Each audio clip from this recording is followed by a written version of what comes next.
Hello everybody and welcome to Sin City Living. My name is Jason. I'll be bringing you today's video. Just had a few things I wanted to go over real fast. First, our usual shout out of appreciation to all of our patrons out there. We appreciate all those tips and support, and hope you guys are enjoying the videos that we put out for you guys exclusively every single week, including the How to Deal Craps instructional set that is ongoing. And if you're curious about it, go ahead and check the description of the video down below. And also, I wanted to go over, we've had a couple of questions about the this little neon light thing that we've been putting on some of our other videos. So if anybody's interested in one of these, just shoot us an email at sincityliving.lv@gmail.com. And so I did another test of our live stream, another attempt to do the live stream. So I now know that I have the right equipment, the right camera, the right programming, able to get all of that done. Unfortunately, what I did discover is that my computer was not strong enough, was not powerful enough to be able to encode and upload it as an actual live stream. So I'm going to continue tweaking with that, although it may turn out that I'm just going to have to wait until I can afford to buy a newer, more powerful computer for that. So that will be on the list. So it does look like live streaming may not be as upcoming as I was hoping. It's going to take us a little bit of time to generate that up. And otherwise, please make sure you email us with any questions, strategies, anything you would like us to video. We love shooting these videos for you guys. If not, I'm going to go straight into today's video. So for today's video, I want to go over some of the more common strategies, but talk about the not long rolls, not the fantastic, incredible, great rolls, but just the decent rolls, the kind of rolls that most people honestly are looking for. The rolls that go maybe 15 rolls without a 7. That right there is pretty incredible. I mean, if you think about it, a 7 comes out 1 in 6 times. So if you make it past the 6th roll without a 7, you've already beaten the odds. If you make it past 12 rolls without a 7, you have defied the odds. So hitting 15 rolls without a 7, that's a pretty exceptional roll. That's probably a 10-minute roll or so, 10 to 12-minute roll. Those are the kind of rolls that after the 7 out finally comes, some people on the table start clapping, and other people say, oh, nice roll, great roll. In reality, it's not this isn't a 40-minute roll, a 60-minute roll, a record-setting 4-hour roll. But it's a good roll. It's not super common. It's not impossibly rare, but it's not super common. So it's a good roll. It's a very, very good roll. And it's the type of rolls that people are generally trying to play for. If you're trying to play for a 20, 30-minute roll, you might have to play for 8, 10 hours to see that. If you're trying to play for a 40, 50-minute roll, you might have to play for a day and a half to see that. Or longer. So those shorter 10 to 12-minute rolls, those are really what most strategies are trying to play for, or at least what they tend to see more than anything else. So I want to talk about how some of these strategies do on these good rolls, but not super fantastic rolls. The ones that defy the odds, but are not just, blowing it out of the water. Now, I'm eliminating the power press because we already know that anything less than about a 30-minute roll, the power press loses money because you're constantly throwing more money in.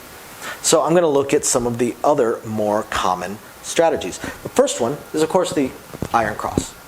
The second one is going to be a regression strategy. The third player is going to be a mid-press strategy. And the fourth player is going to be a press 1 unit type of player. All right, so there we've got 4 of the more common strategies, and we're going to do it on a 15 rolls without a 7, just based on the statistical likelihood of numbers coming. Of course, the statistics get broken in the micro all the time, so possibly one of these numbers will come more often than the statistic would say, and another one obviously will come less. But we're going to go with statistical likelihood, because if you're playing a strategy, you probably play craps a lot, so the statistical likelihoods tend to come up more than anything else.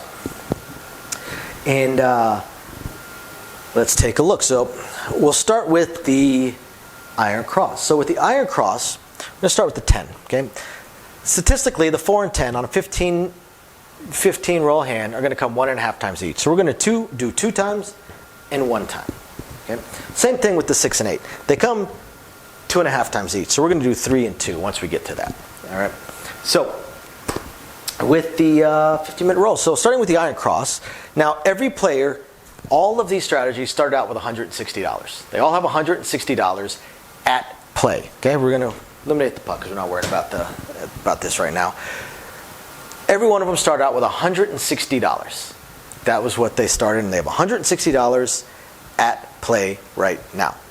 So the 10, it'll come twice. So this Iron Cross player that has 42, 42, and 35 has a $41 field, because the field should always be less than the place bets on a true Iron Cross. So they're going to get paid $41 twice. That's $82. So we'll just go ahead and cut down $82. Okay. Then we come down to the 9. So the 9 statistically is going to come twice. That's also going to be in the field. So they're going to get another $82.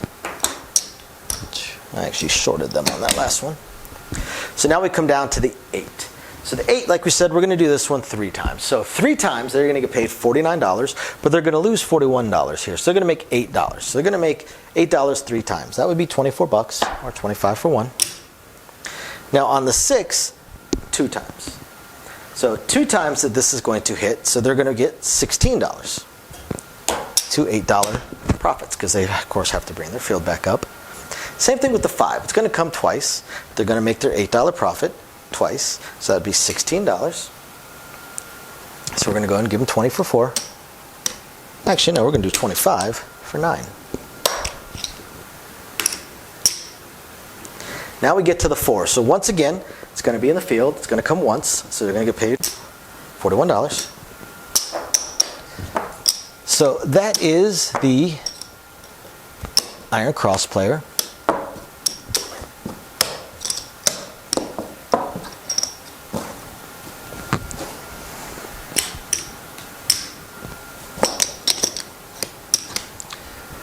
So now, let's look at the regression player. So the regression player, this is going to be an absolute best case scenario where we're going to have the 10 roll twice before they regress. This is an absolute best case scenario. So regressions usually look at 2 hits and then dropping down to table minimum so that they can quote unquote play on the casino's money. That's their theory, their idea. Okay, so we're on a $10 table, so they'll drop down to 54, which is why they do something like this, because these pay, on the inside numbers, they pay $35 each. So they would get $70, then they could drop down to 64 across. Theoretically, they're playing on casino money. We're going to favor them a little bit by doing the 10 instead. So if the 10 were to hit twice, right, so let's say, we'll get rid of the Iron Cross player because they already did their 15 and then their 7 out came. So now we're looking at this player. So they're going to get paid $49 twice. So they're going to get paid $98. Right? Now at this point they've hit 2 numbers, so they're going to go ahead and regress down. They say, you know what, take me down to 64 including. There's 65. Alrighty. $64 including.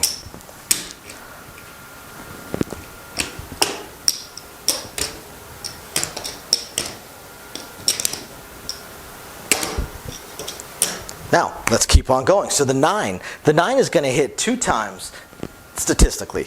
That's going to pay them 14 twice. So it's going to pay them $28. So let's go ahead and do 30 for 2 so that we've got that handled. The 8, 3 times. It's going to pay them $14 3 times. That's $42.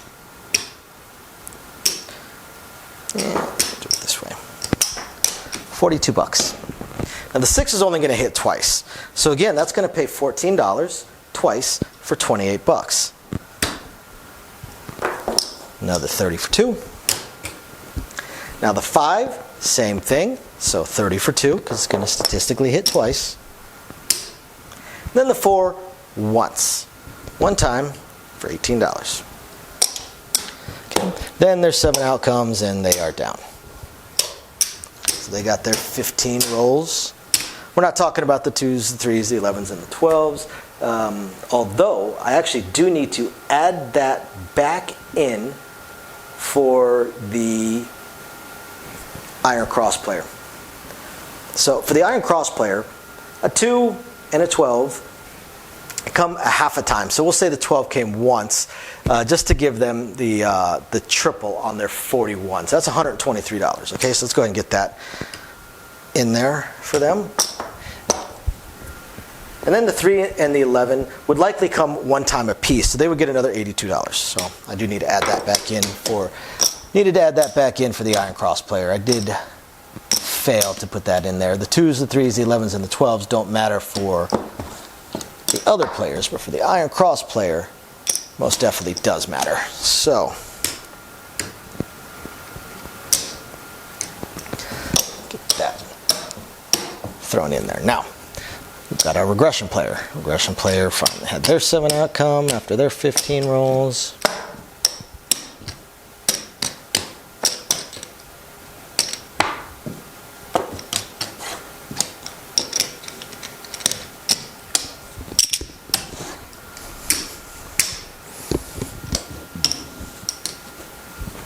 So next we're going to go to the mid-press player. So let's take a look. The 10. 10 would roll twice. Pays $49 the first time. Now a mid-press player is very likely just going to either go to 50 or go to 40 on this one. Most of us are going to go to 50 on the 10. Okay? And the 4. So then the 10 rolls again. So they'll throw in their $2. And here they're either going to go to 50 to 75 or 100. I actually just watched a player today that would go to 75, so that's where we will stop on this one. I personally would go to 100, but that's just me. So now we get to the 9. So the 9 statistically will roll twice. So the first time it's going to roll, it's going to pay 35. They'll throw in $1, they'll go to 36. Second time it rolls, it's going to pay 50. They're going to swap. So now we look at the 8. So the 8, first time it rolls, and we'll do 3 times on the 8 as we've covered already. They're going to go to 42, first time. Second time it rolls, they're going to go to 60. And then the third time it rolls, you can either go to 72 or 90. I personally like 90. So the 6 is only going to hit twice, so they're going to throw in their $2. Take it to 42. Then the second time, they're going to go to 60. The 5 rolls twice. Throw in $1. The second time. And now the 4. So the 4, they roll once, they throw in their buck, they go to 50. And now the 7 outcomes. So they are down.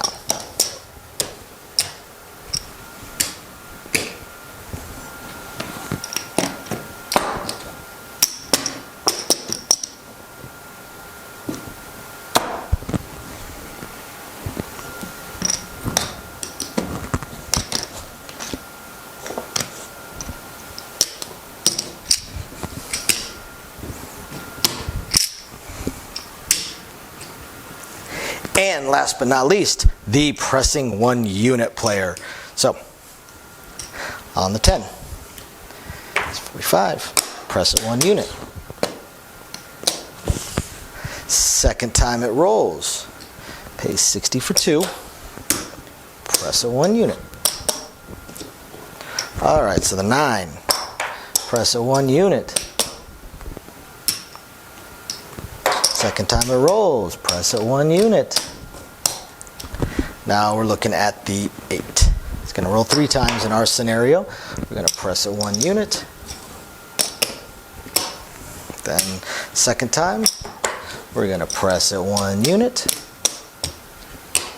And then finally, the third time. Going to press it 1 unit.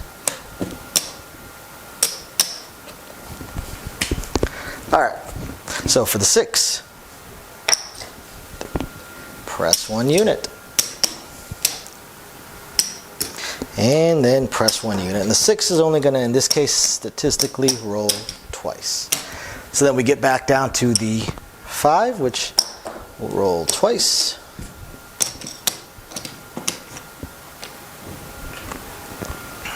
And the second time, press it another unit. And now we are down to the 4.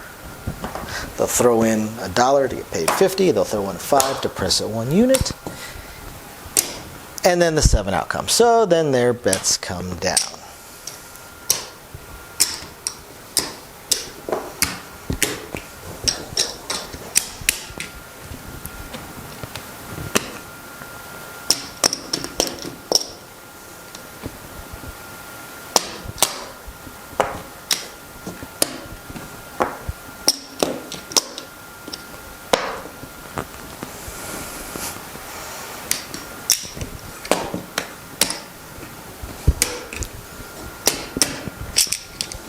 So every player started out with 160, and they had $160 in action.